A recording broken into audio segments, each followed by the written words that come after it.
Today, the latest weapons, coupled with the fighting skill of the American soldier, stand ready, on the alert all over the world to defend this country, you, the American people, against aggression. This is The Big Picture, an official television report to the nation from the United States Army. Now, to show you part of the big picture, here is Sergeant Stuart Queen. To deter war and to support the cause of peace and goodwill among men. That is the why of the United States Army. To meet its responsibilities, American soldiers today stand guard throughout the free world. A constant reminder that aggression will be met promptly by the full force of American arms. There is another side to the contribution of the American soldier to peace and goodwill, the human side, which we saw when the Army was assigned Operation Mercy.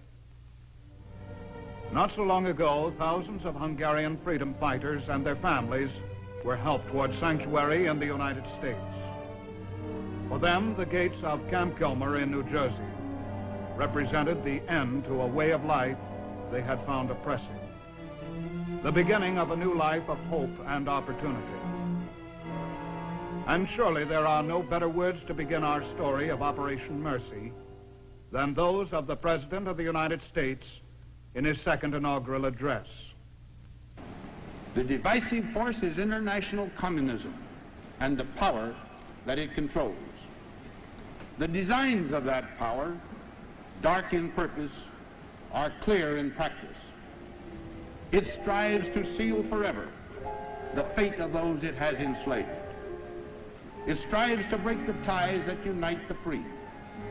And it strives to capture, to exploit for its own greater power, all forces of change in the world. Yet the world of international communism has itself been shaken by a fierce and mighty force, the readiness of men who love freedom to pledge their lives to that love. Through the night of their bondage, the unconquerable will of heroes has struck with the swift, sharp thrust of lightning. Budapest is no longer merely the name of a city. Henceforth, it is a new and shining symbol of man's yearning to be free. Budapest, the last days of October, 1956.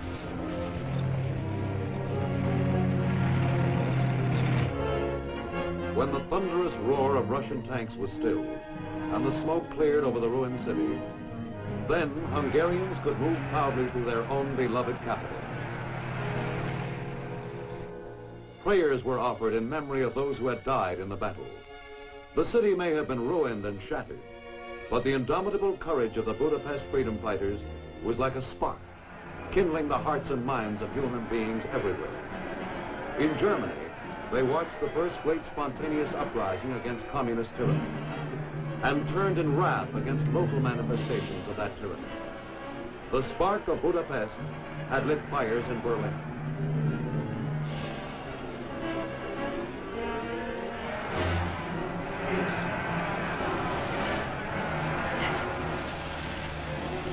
In Paris, too, where somber funeral processions paid tribute to the martyrs of Budapest, the spark took hold in outpourings of hate against the oppressors of Hungary and the menace to the liberty of France.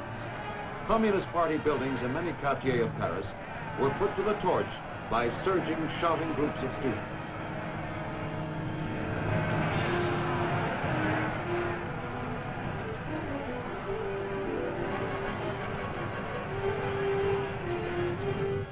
Once upon a time, there was a myth that people held in red bondage were helpless to do anything about it, did not want to do anything about it. And now that myth was going up in smoke.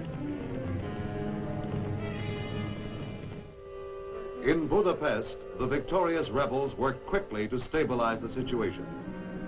But over the city's buildings, grotesque with the damage of heavy fighting, hovered one fateful question.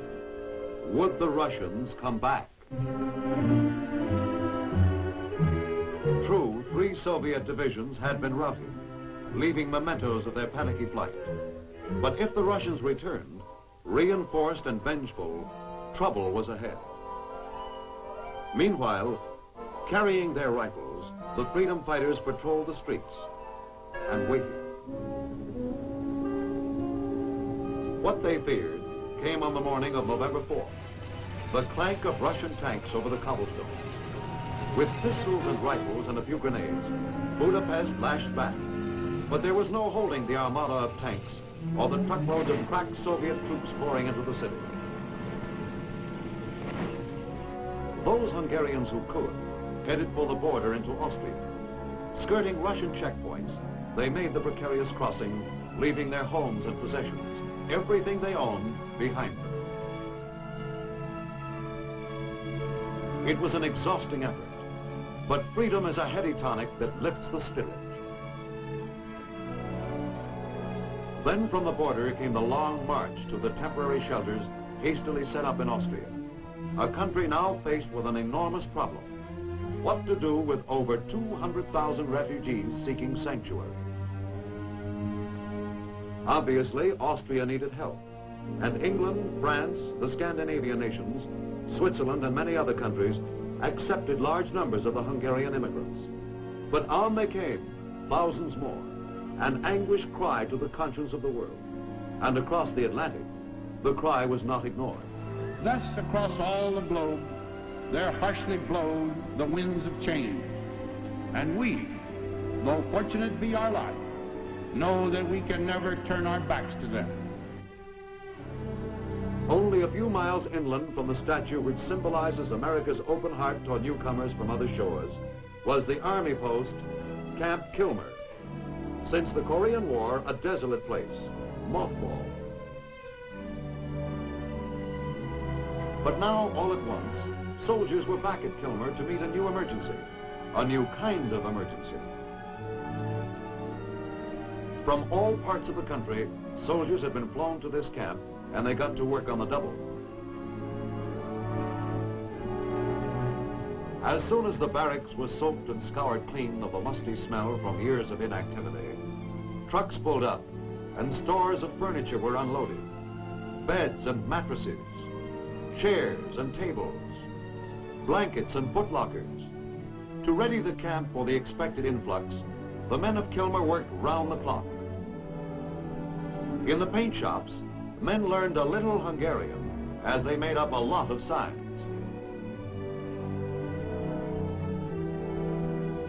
Post dentists prepared to say welcome in their own inimitable style,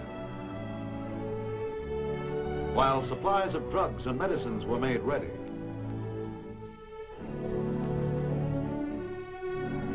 Shelves were stacked high with everything from aspirin to adhesive tape. Clean white sheets brightened the interior of the base hospital, while nearby, Red Cross volunteer workers were filling comfort bags with the little things that go a long, long way toward making a traveler comfortable.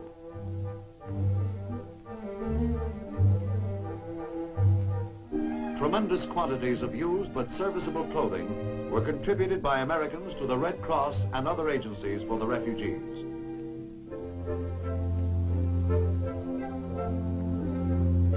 Then came the big job of organizing the contributions by type and size.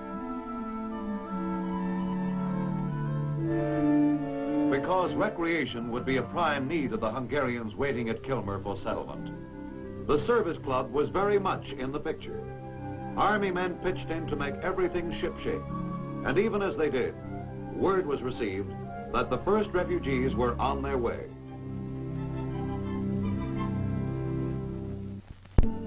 On December 12, 1956, President Eisenhower announced the creation of the President's Committee for Hungarian Refugee Relief. And within a week, the first shipload of immigrants was assembled at the American Embassy in Munich. From there, a quick trip to the General Eltinge, a Navy transport, waiting for them at Bremerhaven. Swiftly, the refugees were led aboard. For almost all of them, this was their first time on an ocean-going vessel.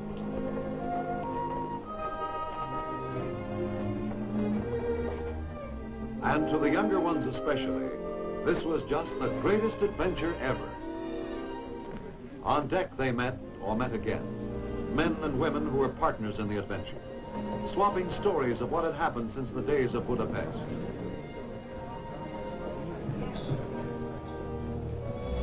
They were students and teachers. They were lawyers and doctors, and the wives of lawyers and doctors. Shoemakers and machinists and masons, and those whose motto was, better late than never. All of them reacted the same way on the moment of farewell. What smiles there were, all at once, were gone.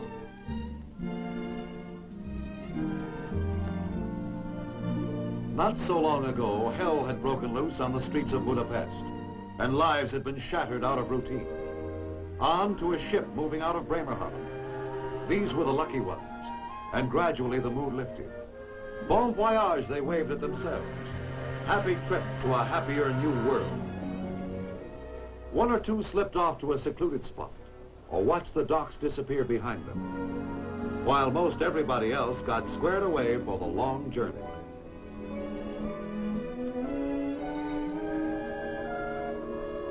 Crewmen of the El Tinge lent a hand, and after a while, even the small fry began to relax.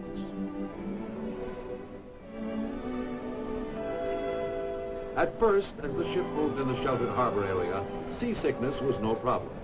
And in the mess, the refugees made the most of appetites made hearty by sea, air, and sunshine.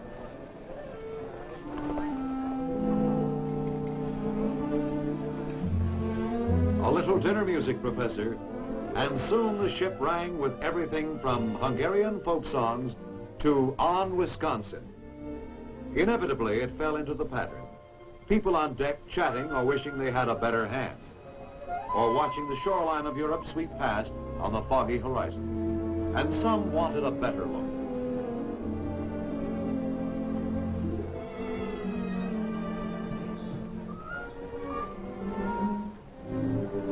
The ship headed full into the wind now, and things began to get a wee bit rougher. It came on gradually. The bow moved up and down into the water, and whitecaps speckled the sea. And all of a sudden, everybody grabbed for something steady.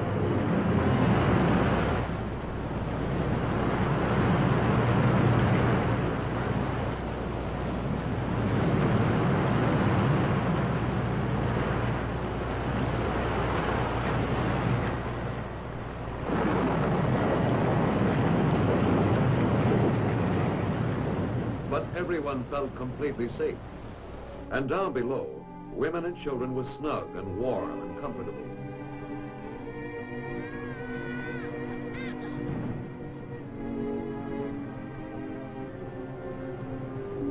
Night and day, the General El Tinge plowed on through the Atlantic.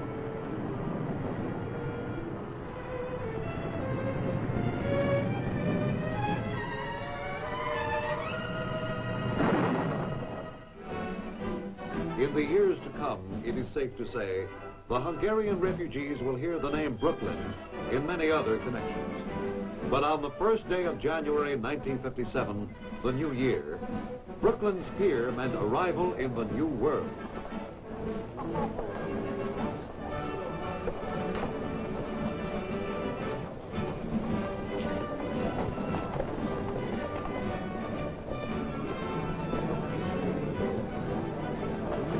The job was easy for the customs officers. These people had little to declare. Even before the ship had put to sea, a large-scale airlift had gone into motion with McGuire Air Force Base near Camp Kilmer as the terminus. Day after day, planes taxied to a stop, and eager passengers walked out to meet their new country.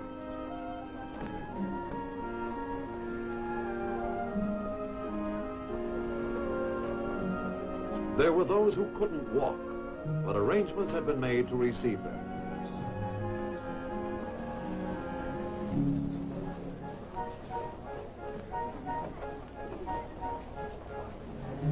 Buses were ready to carry the refugees to Camp Kilmer, a trip of little more than an hour from McGuire.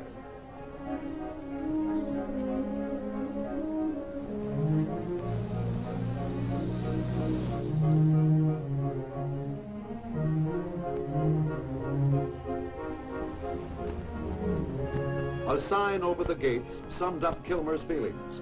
As each arriving bus slowed to a stop, a Hungarian-speaking American soldier was ready with greetings in the native tongue.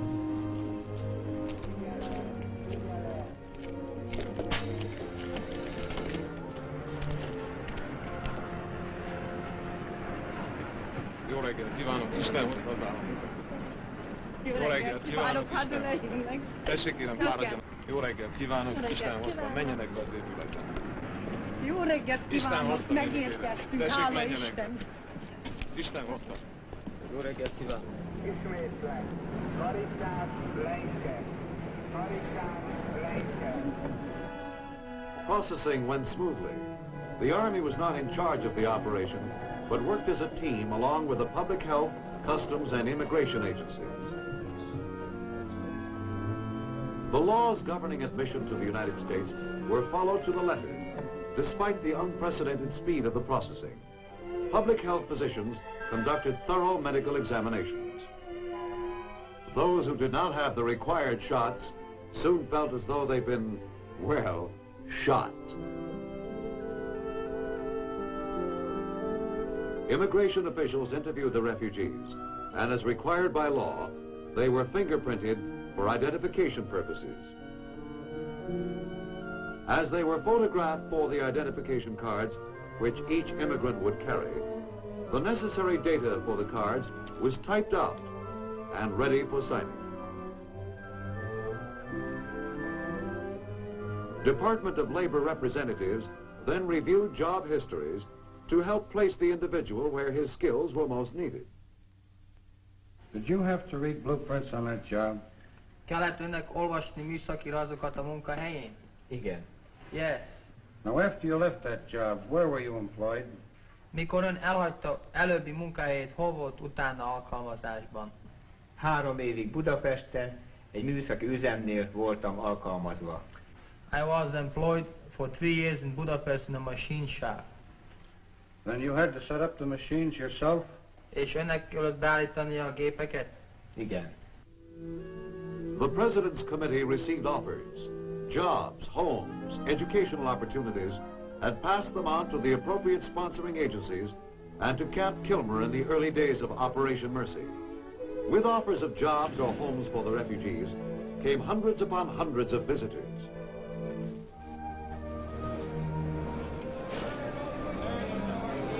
Every would-be sponsor with a legitimate offer was listened to.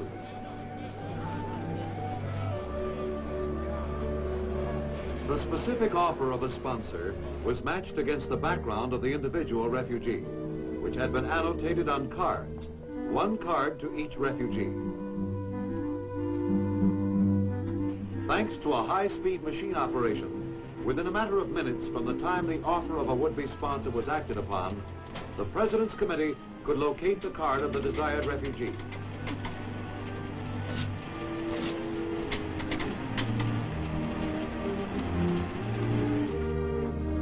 He would then be called by loudspeaker so he could be interviewed by the sponsor. While refugees waited for their sponsors, visitors to the camp, many of them of Hungarian descent, scanned bulletin boards anxiously for sight of a familiar name.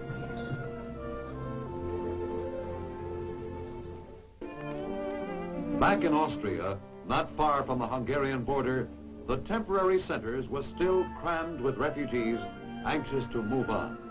But morale was high.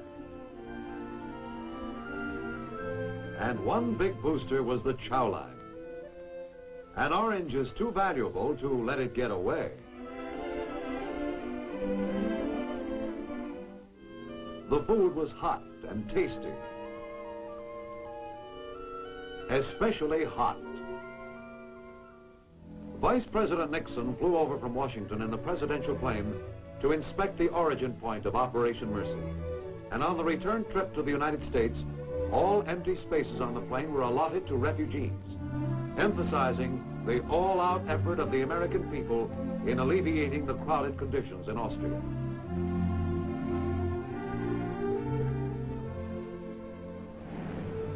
At the terminus end of Operation Mercy, Camp Kilmer, refugees were leaving from within 6 to 48 hours of their arrival.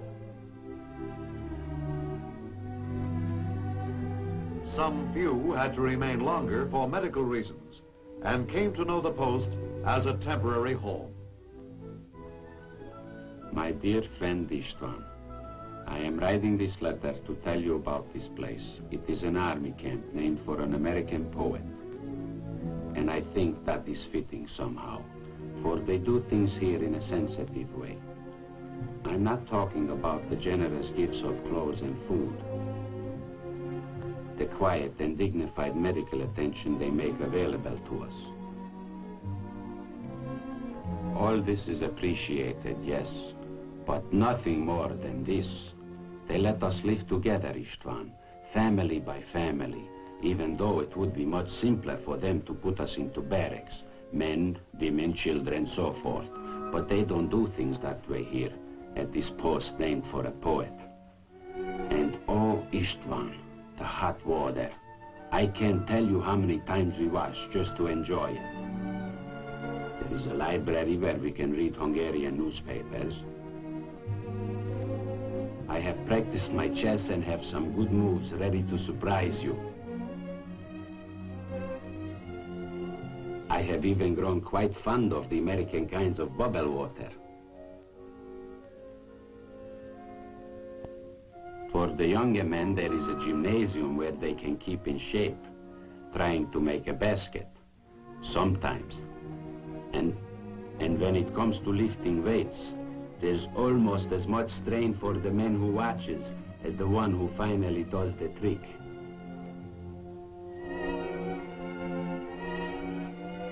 Chances are you'll find the women at the sewing machines, and those who don't know how to use them soon learn.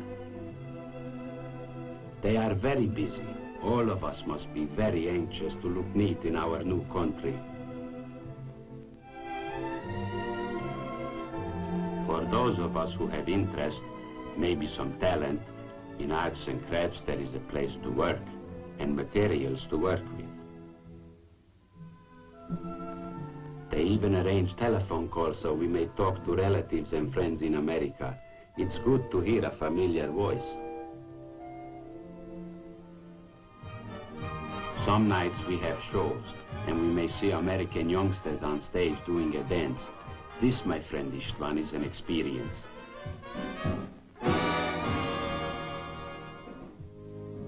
On the post there are houses of worship for those of every faith, and it is not strange that we pass much time at church, where we think of those we have left behind and those no longer on this earth.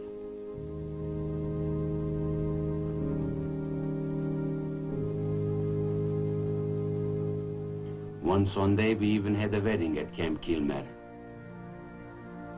Several young couples who had known each other in the old country decided to face the new life together. The army did everything it could to make the wedding ceremony a memorable one for the young men and their brides.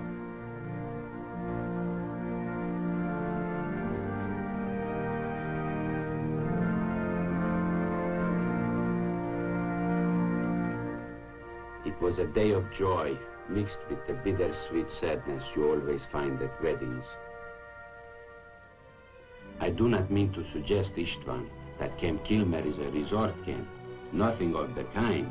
It is the place where we are received into the United States and meet our first contact with America and American ideas. It is an army camp, yes, but only because there is no other means to do a big job so quickly.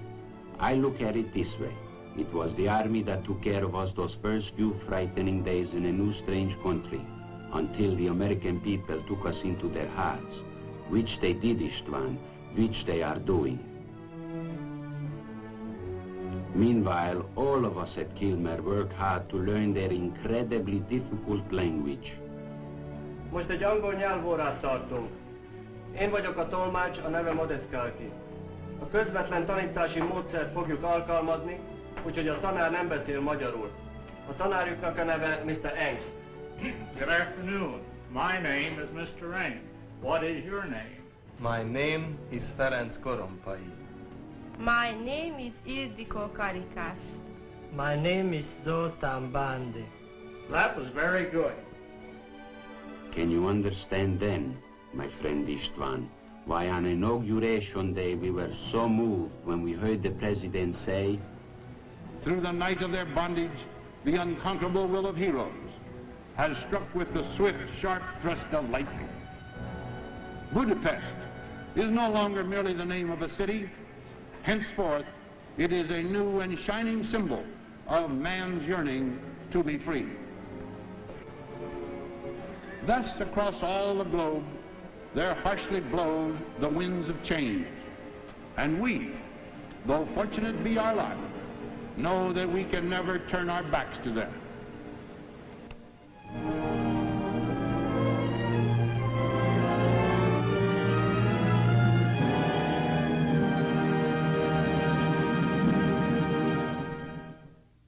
And all America, along with the United States Army, did not turn their backs, but pitched in to do a job for the valiant, freedom-loving men and women of Hungary. Now this is Sergeant Stuart Queen, inviting you to be with us again next week for another look at the big picture. The Big Picture is a weekly television report to the nation on the activities of the Army at home and overseas. Produced by the Army Pictorial Center. Presented by the United States Army in cooperation with this station.